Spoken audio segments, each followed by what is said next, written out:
Hello दोस्तों, नमस्कार। बात कर लेते हैं आज की दिन भर की सारी बड़ी खबरों की, जहां सबसे पहले आपको बताएंगे भारत ने किया पलटवार तो परमाणु बटन दबा देंगे आसिम मुनीर। पाकिस्तानी पत्रकार का बहुत बड़ा दावा, जिसके बाद मच गया भूचाल। बताएंगे क्या है ये तड़कती भड़कती जानकारी। दोस्तों, क्या अगली बार परमाणु से अटैक करेगा पाकिस्तान? क्या है जानकारी। साथ ही साथ पाकिस्तान के चक्कर में बांग्लादेश ने चली कश्मीर पर गंदी चाल, तो भारत ने ढाका में ही कर दी बोलती बंद। बताएंगे आखिर कौन है ये पूजा कुमारी झा, जिन्होंने ढाका को लगाई बड़ी फटकार। दोस्तों, उधर मुजफ्फराबाद मार्च से कांपा पाकिस्तान, पीओके को छावनी बनाया। 17,500 से ज्यादा सैनिक तैनात। दोस्तों, क्या घुटनों पर आएगी इस्लामाबाद की हुकूमत? वहीं भारत के लिए बहुत बड़ी और चौंका देने वाली खबर, तुर्की के S-400 मिसाइल सिस्टम को मिल ही गया नया खरीदार। इसके लिए रूस भी हो गया तैयार। बताएंगे, ना तो वो देश भारत है, ना वो देश जो आप सोच रहे हैं वो है, यानी पाकिस्तान भी नहीं है। तो फिर आखिर वो कौन सा देश है जो तुर्की से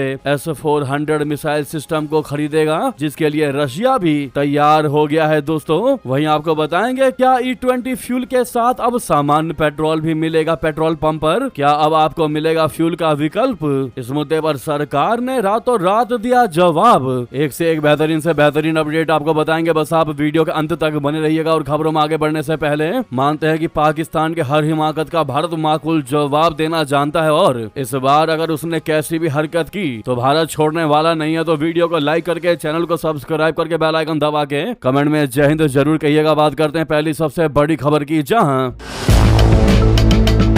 पाकिस्तान के सेना प्रमुख फील्ड मार्शल आसिम मुनीर की मानसिक स्थिति पर एक बार फिर गंभीर सवाल खड़े हो गए हैं। दोस्तों, इस बार ये सवाल पाकिस्तान के वरिष्ठ पत्रकार नजम सेठी ने उठाया है। उन्होंने इनडायरेक्ट रूप से आसिम मुनीर को अस्थिर दिमाग वाला आदमी करार दिया है। नजम सेठी ने कहा है कि आसिम मुनीर संकट की स्थिति में परमाणु हमले का बटन दबा सकते हैं। उन्हें इस बात की परवाह नहीं कि इसका अंजाम क्या होगा। इससे पहले पाकिस्तानी पत्रकार और एनालिस्ट मोईद पीरजादा ने भी आसिम मुनीर को मानसिक रूप से बीमार बताया था। दोस्तों, और इसीलिए हम ये जानकारी आपको सबसे पहले बता रहे हैं कि लगातार दो पत्रकारों ने यह बहुत बड़ा दावा कर दिया है। उन्होंने दावा किया था कि यह बात पूर्व सेना प्रमुख जनरल कमर जावेद बाजवा ने कही थी, यानी इससे पहले एनालिस्ट मोईद पीरजादा ने यह बात कही। दोस्तों, उस समय कहा था कि जावेद बाजवा ने यह दावा किया था कि पाकिस्तान के सेना प्रमुख फील्ड मार्शल आसिम मुनीर का दिमाग खिसका हुआ है। एक टीवी डिबेट में नजम सेठी ने कहा कि चिंता इस बात की है कि अगर भारत के अंदर कोई और तथा कथित आतंकवादी घटना होती है तो भारत को कुछ ना कुछ करना ही होगा। इसीलिए इन रुकावटों से मामला थमा हुआ है, खत्म नहीं हुआ है। फिर वहां से ये बात उठती है कि अगर भारत ने दोबारा कुछ किया तो इस बारे में कुछ कहा नहीं जा सकता। फील्ड मार्शल साहब मामले को आगे बढ़ा देंगे। उन्होंने आगे कहा कि अगर हम मामला बढ़ाते हैं तो फिर कोई रोक टोक नहीं होगी, तब तक हमें किसी चीज के बारे में बात नहीं करनी चाहिए, क्योंकि फील्ड मार्शल साहब बहादुर हैं और वे बिना कुछ कहे ही बटन दबा देते हैं। कभी कभी धमकियां ऐसी होती हैं कि ठीक है हम उड़ा देंगे, देख लेंगे। वे अप्रत्याशित है। वे कहते हैं कि अगर आप सिंधु का पानी रोकते हैं तो देखिए हम आपको उड़ा देंगे। यह जीवन मरण का मामला है, एक अस्तित्व का सवाल है। हमने कितनी बार कहा है कि अगर अस्तित्व का सवाल उठा तो हम परमाणु हथियारों का इस्तेमाल अवश्य करेंगे। दोस्तों, ऐसे में यह दूसरे सबसे बड़े पत्रकार है जिसने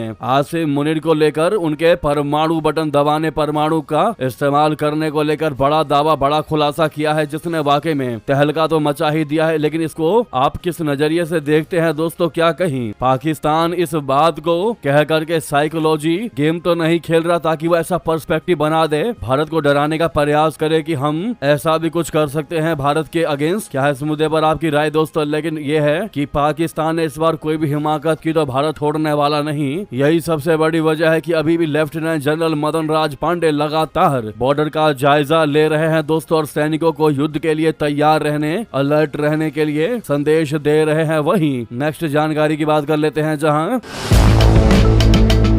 पाकिस्तान के चक्कर में बांग्लादेश ने चली कश्मीर पर गंदी चाल, तो भारत ने ढाका में ही कर दी उसकी बोलती बंद। दोस्तों, पाकिस्तान के चक्कर में बांग्लादेश ने कुछ ऐसा किया जिसकी वजह से भारत ने बोलती बंद कर दी। भारत ने बांग्लादेश के एक इवेंट में अपने मैप को, यानी नक्शे को गलत तरीके से दिखाने पर ऐतराज जताया। ढाका में इंडियन हाई कमीशन ने एक डिप्लोमेट से कहा है कि जम्मू और कश्मीर भारत का अभिन्न अंग है। दरअसल सेकंड सेक्रेटरी पूजा झा सोमवार को ढाका में Bangladesh institute of international and strategic studies में rebuilding, renew pursuing regional integration pathways for revitalizing SAARC नाम के एक फॉरेन पॉलिसी सेमिनार में शामिल हो रही थी, जहां बांग्लादेश के पूर्व हाई कमिश्नर अहमद तारिक करीम एक प्रेजेंटेशन दे रहे थे। तभी बांग्लादेश की फॉरेन अफेयर्स स्टेट मिनिस्टर शमा ओबेंद ने इस इवेंट में बतौर चीफ गेस्ट शामिल हुई। इसी मैप में जम्मू और कश्मीर को पाकिस्तान का हिस्सा दिखाया गया। इसी बीच पूजा झा ने प्रेजेंटेशन के दौरान ही टोक दिया और कहा कि ये तार्किक तौर पर गलत है। उन्होंने कहा कि यहाँ दिखाया गया है कि भारत का मैप गलत है, जम्मू कश्मीर भारत का एक अहम हिस्सा है, यहाँ दिखाया गया मैप बिल्कुल भी सही नहीं है। आपत्ति के बाद दोस्तों एम्बेसडर करीम ने बात साफ करने का प्रयास किया कि मैप का इस्तेमाल सिर्फ दिखाने के मकसद से किया गया था और असली बॉर्डर को नहीं दिखाता है। इस पर पूजा झा ने कहा कि मैं समझती हूँ सर, लेकिन जम्मू और कश्मीर भारत का एक जरूरी हिस्सा है, इसे यहाँ गलत तरीके से दिखाया गया, इसीलिए मैं ये बस बताना चाहती थी। इस पर राजदूत करीम इस बात से सहमत दिखाई दिए। इधर जब उनसे पूछा गया कि डिप्लोमेट भारत से हैं, इस पर पूजा झा ने अपना पूरा परिचय दिया, कहा कि पॉइंट नोट किया गया। इसके बाद प्रेजेंटेशन जारी रखा गया। साथ ही क्षेत्रीय सहयोग की बात भी बांग्लादेश के मंत्री की तरफ से की गई। विदेश राज्य मंत्री शमा ओबैद ने दक्षिण एशिया में गहरे रीजनल कॉर्पोरेशन पोटेंशियल और परफॉर्मेंस के बीच गैप कम करने की अपील की गई। ऐसे में जिनको नहीं पता कौन है पूजा कुमारी झा, जो कि बचपन से ही फाइटर रही हैं, दोस्तों उनको बता दें, पूजा कुमारी झा 2022 बैच की भारतीय विदेश सेवा में चयनित अधिकारी हैं। पूजा ने यूपीएससी सिविल सेवा परीक्षा अपने पहले प्रयास में पास किया था और ऑल इंडिया रैंक यानी AIR 82 हासिल करके देश भर में पहचान बनाई। दिल्ली के साधारण परिवार से आने वाली पूजा झा की यूपीएससी पास करने की कहानी काफी अद्भुत है। ऐसे में ढाका में भारत का गलत नक्शा दिखाने पर मेजबान को फटकार लगाने पर आप लोग पूजा कुमारी झा को लेकर क्या कहना चाहेंगे दोस्तों, अवश्य कमेंट करके बताइएगा। साथ ही उनके अच्छे कामों के लिए उनको ऑल द बेस्ट कहना आप लोग कमेंट में बिल्कुल मत भूलिएगा। रिक्वेस्ट अभी तक लाइक नहीं किया तो सामने लाइक का बटन है, कृपया करके इस लाइक के बटन को प्रेस कर दीजिएगा दोस्तों, एक सेकंड भी नहीं लगना। वहीं आपको बता दें, मुजफ्फराबाद मार्च से कांप गया पाकिस्तान, पीओके को बनाया छावनी, 17,500 से भी ज्यादा सैनिक तैनात। जी हां दोस्तों, सही सुना आपने। पाकिस्तान अधिकृत कश्मीर यानी पीओके में बढ़ती अशांति के बीच ज्वाइंट अवामी एक्शन कमेटी यानी JAAC ने 15 जुलाई को मुजफ्फराबाद की ओर मार्च निकालने की घोषणा की है। JAACC ने पूरे इलाके के लोगों से बड़ी संख्या में विरोध प्रदर्शन में शामिल होने की अपील की है। प्रदर्शनकारियों के मुजफ्फराबाद मार्च के ऐलान से पाकिस्तान सरकार के हाथ पांव फूल गए हैं। ऐसे में पीओके की कठपुतली सरकार ने पाकिस्तान के गृह मंत्रालय से 4,000 और फ्रंटियर कॉर्प्स FC जवान और पाकिस्तान रेंजर्स की 7वीं विंग लगभग 5500 सैनिक तैनात करने की अपील की है। ये तैनाती पीओके में पहले से मौजूद 8,000 से ज्यादा पाकिस्तानी रेंजर्स के अलावा होगी, जो 4 जून से ही इलाके में मौजूद है। पीओके में जारी विरोध प्रदर्शनों में अब तक 61 लोगों की मौत हो चुकी है। JAACC ने रिपोर्ट्स का हवाला देते हुए कहा है कि पाकिस्तानी सेना की फायरिंग में 2 और जवान मारे गए। पीओके में पाकिस्तानी सेना की ओर से की जा रही कार्रवाई के बीच इलाके में तनाव बढ़ गया है। JAACC यानी जाग ने सोशल मीडिया प्लेटफॉर्म पर पोस्ट किया, कहा कि मुजफ्फराबाद असेंबली में बैठा हर शासक इस हत्याकांड के लिए जिम्मेदार है। लोग याद रखेंगे कि हमारे इन नौजवानों के कातिल पाकिस्तानी सेना और मुजफ्फराबाद के शासक हैं। अब ऐसे में संगठन ने 2 टूक चेतावनी देते हुए साफ साफ कह दिया है कि यदि तय वक्त के भीतर उनकी मांगे नहीं मानी गई तो वे मुजफ्फराबाद चलो के ऐतिहासिक नारे के साथ एक बार फिर से एक विशाल और लंबा मार्च शुरू करेंगे, जो इस बार का सबसे बड़ा और आखिरी विरोध प्रदर्शन होगा। तो वहीं नेक्स्ट और बड़ी और चौंका देने वाली खबर की बात करते हैं, जहां तुर्की के S-400 मिसाइल सिस्टम को मिल गया अब नया खरीदार, जिसके लिए रूस भी हो गया तैयार। ना तो पाकिस्तान है ना भारत। क्या है उस देश का नाम बता दें दोस्तों। तुर्की S-400 मिसाइल सिस्टम को संयुक्त अरब अमीरात यानी UAE को बेच सकता है। जी हां दोस्तों, जिसके लिए रशिया भी तैयार हो गया है। रूस ने भी UAE को S-400 मिसाइल सिस्टम बेचे जाने की संभावना पर पॉजिटिव रिएक्शन दिया है। हालांकि UAE को तुर्की के S-400 मिसाइल सिस्टम बेचे जाने पर बातचीत अभी पूरी नहीं हुई है। पहले ऐसी संभावना जताई जा रही थी कि तुर्की अपने निष्क्रिय पड़े S-400 मिसाइल सिस्टम को पाकिस्तान को बेच सकता है। माना जा रहा है कि भारत की नाराजगी के कारण रूस ने पाकिस्तान को S-400 बेचे जाने के विकल्प पर विचार नहीं किया और किसी दूसरे ग्राहक को खोजने का आग्रह किया। दरअसल तुर्की के राष्ट्रपति रेसेप तैयब एर्दोगन अमेरिका से F-35 फाइटर जेट खरीदने के लिए एड़ी चोटी का जोर लगा रहे हैं। अमेरिका ने भी तुर्की को F-35 बेचने के संकेत दिए हैं, लेकिन शर्त रखी है कि उसे रूसी S-400 मिसाइल सिस्टम से पहले पीछा छुड़ाना होगा। पहले S-400 मिसाइल सिस्टम को देश से विदा करना होगा, उसके बाद ही हम इस पर विचार करेंगे। जी हाँ, तुर्की ने रशिया से 2017 में $2.5 बिलियन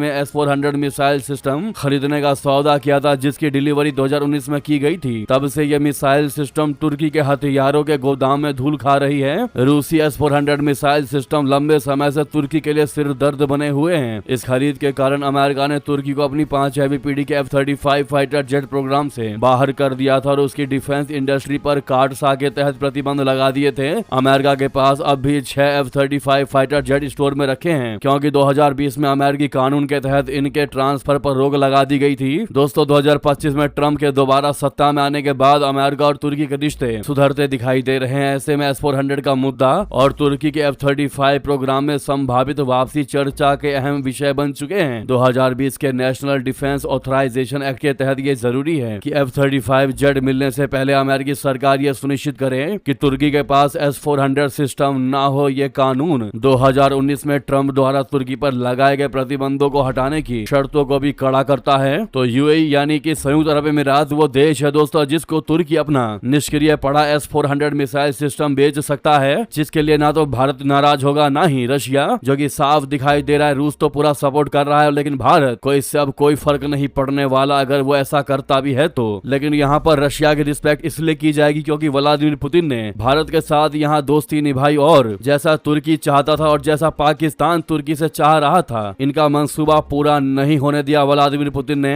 भारत के मद्देनजर, क्योंकि भारत का कट्टर दुश्मन है पाकिस्तान और ये बात रशिया को बहुत अच्छे से मालूम है। हालांकि रशिया पाकिस्तान के साथ डिफेंस को लेकर डील करता दिखाई दे रहा है, जो कि अभी अटकलें ही लग रही हैं, क्लियर नहीं हुआ है। फिर भी S-400 पर जो रशिया ने फैसला लिया है पाकिस्तान को ना देने का, ये वाकई में काबिले तारीफ है। ऐसे में थैंक यू रशिया कहना तो बनता है दोस्तों आपका। वहीं आपको बता दें अगली बड़ी जानकारी,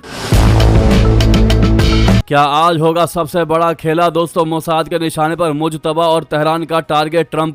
जी हां, ईरान और अमेरिका के बीच एक बार फिर तल्खी बढ़ी है। दोनों देशों के शीर्ष नेताओं से जुड़ी नई जानकारी यह है कि दोनों अपने अपने दुश्मनों के निशाने पर है। मुजतबा मोसाद का टारगेट नंबर 1 है। एक्सपर्ट्स को आशंका है कि मुजतबा को मारने के लिए मोसाद को 11 जुलाई यानी आज का इंतजार है। 11 जुलाई ही क्यों, ये हम आपको आगे बताने वाले हैं। वहीं बड़ी बात यह है कि मुजतबा का टारगेट नंबर 1 डोनाल्ड ट्रंप बन चुके हैं। ट्रंप ने डर खुद एक दिन पहले एयरफोर्स 1 में पत्रकारों से जताया है, लेकिन इससे जुड़ा ताजा डेवलपमेंट क्या है जिसने वॉशिंगटन डीसी तक की चिंता बढ़ा दी है। पहली बात अगर ट्रंप की करें तो ईरान के पूर्व सुप्रीम लीडर अली खामनेई को मशहद में सुपुर्दे खाक किया जा चुका है। वहां 2 दिन से लगातार आक्रोशित भीड़ वी विल किल ट्रंप के नारे लगा रही है। इसी से जुड़े पोस्टर और बैनर सड़कों पर लहराए भी जा रहे हैं। इन नारों पर ईरानी संसद के स्पीकर कालीबाफ का दावा है कि ईरान की जनता अमेरिका इजराइल से अली खामनेई की हत्या का बदला लेने की मांग कर रही है। IRGC से जुड़े खत्म अल अनबिया के कमांडर अली अब्दुल्लाही ने ऐलान किया है कि ईरान खामनेई की मौत का बदला लेकर ही रहेगा। उनकी हत्या के लिए जो भी लोग जिम्मेदार है, तेहरान उनको सजा देगा ही देगा।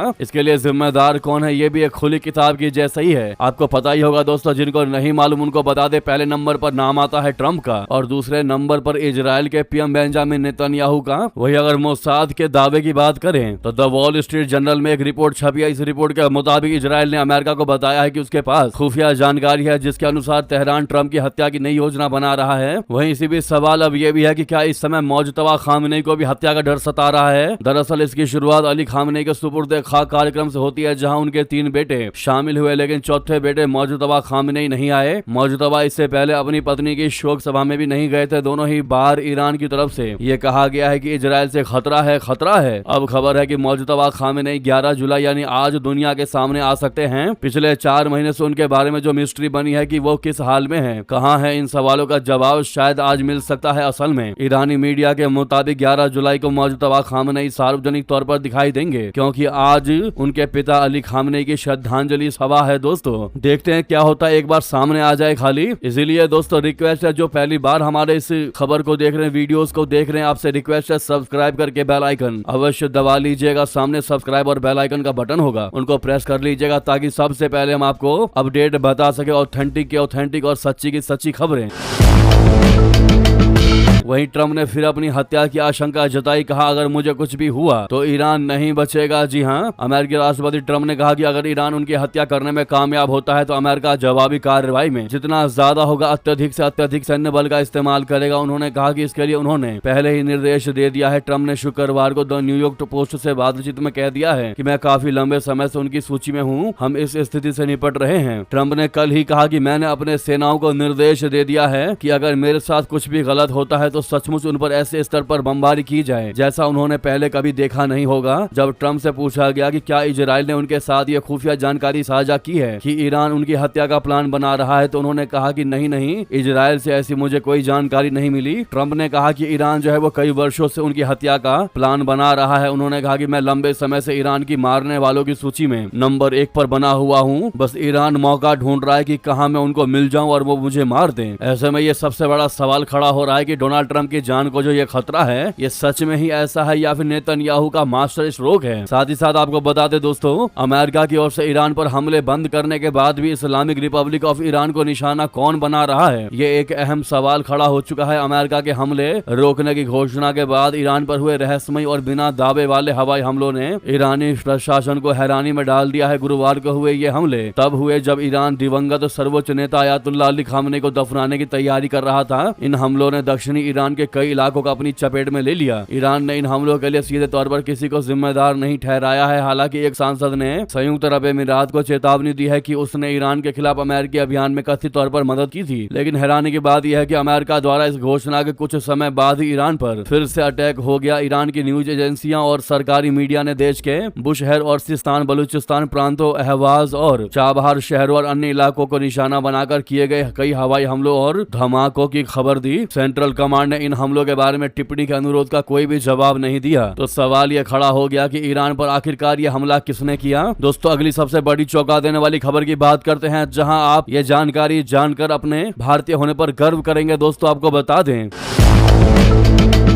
दुनिया भर में गूंजा भारतीय सेना का डंका। मेजर मॉइज और मेजर सोनिया को मिलेगा सर्वोच्च यूनाइटेड नेशन सम्मान। शांति मिशन में रचा इतिहास। दोस्तों, संयुक्त राष्ट्र के मंच से भारत ने संघर्ष और युद्ध के दौरान होने वाली यौन हिंसा बोले तो CRSV के खिलाफ बेहद कड़ा और स्पष्ट रुख अपनाया है। संयुक्त राष्ट्र सुरक्षा परिषद बोले तो UNSC की एक बेहद महत्वपूर्ण और खुली बहस में हिस्सा लेते हुए यूनाइटेड नेशन में भारत के अस्थायी प्रतिनिधि राजदूत P हरीश ने साफ शब्दों में कहा है कि CRSV यानी यौन हिंसा अब सिर्फ एक अपराध नहीं बल्कि समुदायों को कुचलने, असहमति की आवाज को दबाने और मानवीय पीड़ा को चरम पर पहुंचाने के लिए युद्ध, आतंकवाद, टॉर्चर और राजनीतिक दमन के एक सुनियोजित टूल के रूप में इस्तेमाल की जा रही है। राजदूत हरीश ने UN सेक्रेटरी जनरल की ताजा रिपोर्ट का हवाला देते हुए वैश्विक बिरादरी को चेताया। इस रिपोर्ट में खुलासा हुआ है कि साल 2025 में युद्धग्रस्त क्षेत्रों में यौन हिंसा के सत्यापित मामलों में न सिर्फ बेहद तेजी से बढ़ोतरी हुई है बल्कि अपराधियों की क्रूरता भी सारी हदें पार कर चुकी है। भारत ने वैश्विक मंच से अपराधियों को मिल रही शह और सजा से बचने के बढ़ते कल्चर की कड़े शब्दों में निंदा की। भारत के लिए अब यह बेहद ही गौरव का क्षण है दोस्तों, जब संयुक्त राष्ट्र सुरक्षा मिशन UNMIS में संघर्ष से जुड़ी यौन हिंसा को रोकने के लिए किए गए शानदार और अनुकरणीय प्रयासों के लिए भारत के 2 जांबाज सेना अधिकारियों को 2026 का UN secretary general military gender advocate of the year recognition certificate देने की घोषणा की गई है। दोस्तों, ये सर्वोच्च UN सम्मान मेजर मोइज यासीन और मेजर सोनिया देवेंद्र नवस्कर को मिलेगा। इसके लिए इनको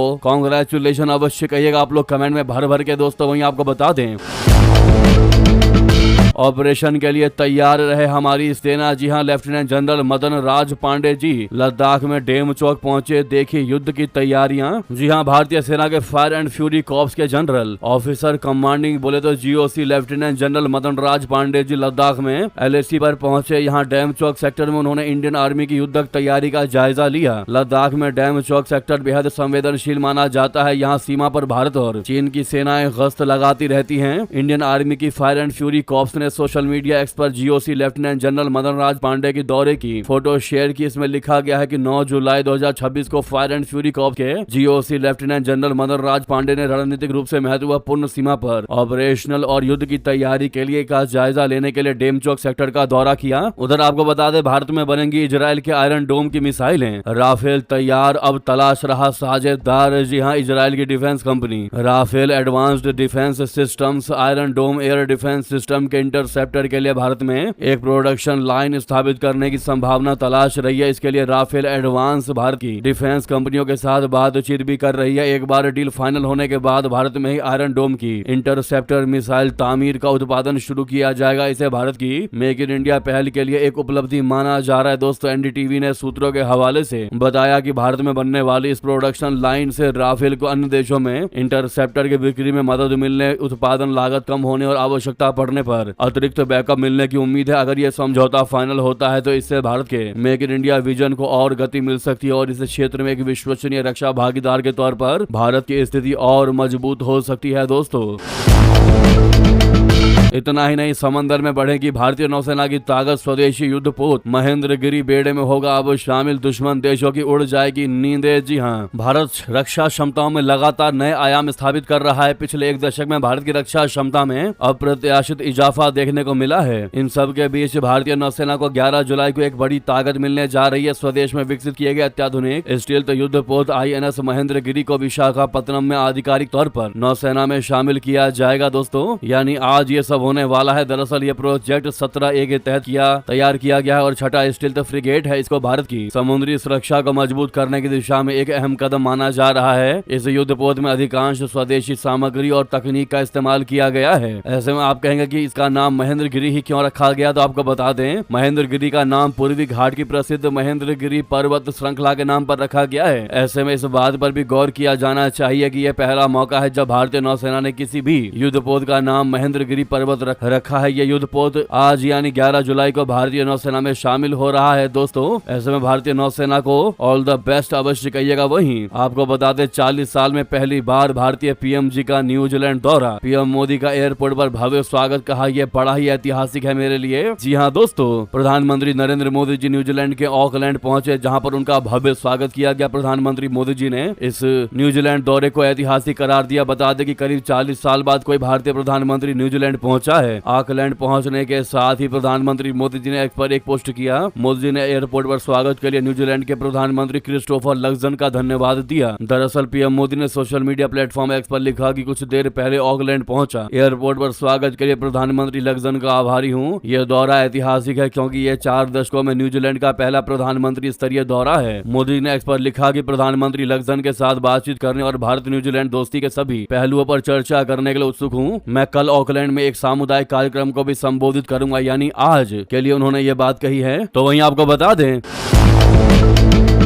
ममता बनर्जी गुट ने हाईकोर्ट का किया रुख, 21 जुलाई की रैली के लिए इजाजत मांगी। जी हां, TMC के ममता बनर्जी गुट ने शुक्रवार को कलकत्ता हाईकोर्ट में एक याचिका दायर की और एक्सप्लेनेड स्थित विक्टोरिया हाउस के सामने 21 जुलाई को शहीद दिवस रैली करने की इजाजत देने का अनुरोध किया। ममता बनर्जी के नेतृत्व वाले गुट की ओर से पेश वकील श्री सान्या बनर्जी ने कहा कि याचिका में कोलकाता पुलिस अधिकारियों द्वारा भारतीय नागरिक सुरक्षा संहिता की धारा 163 के तहत निषेधाज्ञा लागू करने की चुनौती दी गई है। वकील ने कहा कि तृणमूल कांग्रेस हर साल एक्सप्लेनेड में विक्टोरिया हाउस के सामने शहीद दिवस रैली आयोजित करती है, लेकिन इसके लिए अनुमति की अर्जी पुलिस अधिकारियों ने अभी तक लंबित रखी हुई है। इसीलिए उच्च न्यायालय से गुहार लगाई गई है कि 21 जुलाई को उस स्थान पर रैली करने की इजाजत दी जाए। वहीं आपको बता दें, दतिया में बगावत की आग, नरोत्तम मिश्रा का टिकट कटने से भड़के समर्थक, हाईवे जाम, बीजेपी जिला अध्यक्ष समेत पूरी कार्यकारिणी का सामूहिक इस्तीफा। दोस्तों, मध्य प्रदेश की दतिया विधानसभा सीट पर उपचुनाव की घोषणा के साथ ही बीजेपी के भीतर असंतोष का ऐसा ज्वालामुखी फटा है जिसने भोपाल से लेकर दिल्ली तक के नेतृत्व को हिलाकर रख दिया है। पूर्व संभागीय संगठन मंत्री आशुतोष तिवारी का प्रत्याशी बनाए जाने के विरोध में पूर्व गृह मंत्री नरोत्तम मिश्रा के समर्थक उग्र हो गए। दतिया शहर में कई जगह दुकानें बंद कर दी गई हैं। वहीं आक्रोशित कार्यकर्ताओं ने मुख्य हाईवे को पूरी तरीके से जाम करके टायर फूंकते हुए जमकर नारेबाजी शुरू कर दी। बवाल के बीच सबसे बड़ा झटका संगठन को लगा है। भाजपा के जिला अध्यक्ष रघुवीर सिंह कुशवाहा ने पार्टी के प्रदेश अध्यक्ष हेमंत खंडेलवाल को अपना सामूहिक इस्तीफा भेज दिया है। पत्र में साफ तौर पर केंद्रीय नेतृत्व के फैसले को एक तरफा और कार्यकर्ताओं का अपमान बताया है। वहीं आपको बता दें, E20 के साथ क्या सामान्य पेट्रोल भी मिलेगा, क्या अब आपको मिलेगा फ्यूल का विकल्प, तो आपको बता दें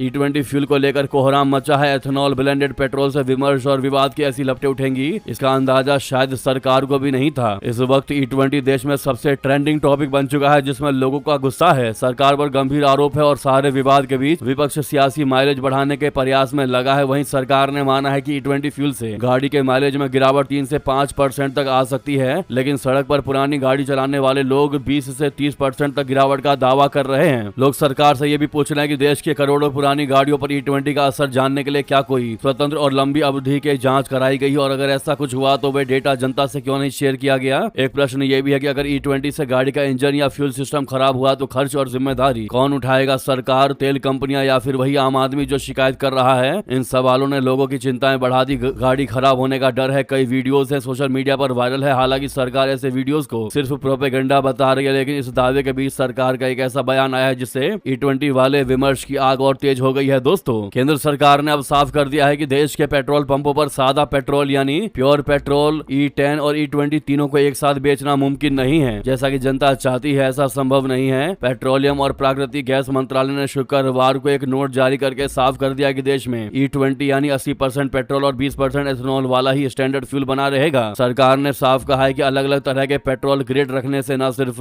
लॉजिस्टिक्स का खर्च आसमान छूने लगेगा, बल्कि पूरा सप्लाई चेन नेटवर्क भी डगमगा जाएगा। यानी कि दोस्तों, सरकार के मुताबिक अब E20 पेट्रोल ही कॉमन पेट्रोल हो जाएगा पूरे पेट्रोल पंपों पर। इस पर आपकी क्या राय है? इस मुद्दे पर आप क्या कहना चाहते हैं दोस्तों, और आपका क्या सवाल है अपने वाहन को लेकर सरकार से? इस फ्यूल को लेकर जरूर कमेंट में पूछिएगा ताकि हम इस पर आपको जानकारी दे सके। तो अपने सवाल कमेंट में जरूर पूछिएगा। रिक्वेस्ट है, जहां पर भी आपका ग्रुप हो, व्हाट्सएप, फेसबुक, एक्स पर वीडियो को शेयर करना मत भूलिएगा। लगे हाथ तो वीडियो को लाइक करके इस चैनल को सब्सक्राइब करके बेल आइकन दबा के कमेंट में जय हिंद कह दीजिएगा। तो मिलते हैं आपसे अगली बड़ी खबर में। यहाँ तक बने रहने के लिए आप सभी का बहुत बहुत धन्यवाद, बहुत बहुत आभार। जय हिंद, जय भारत।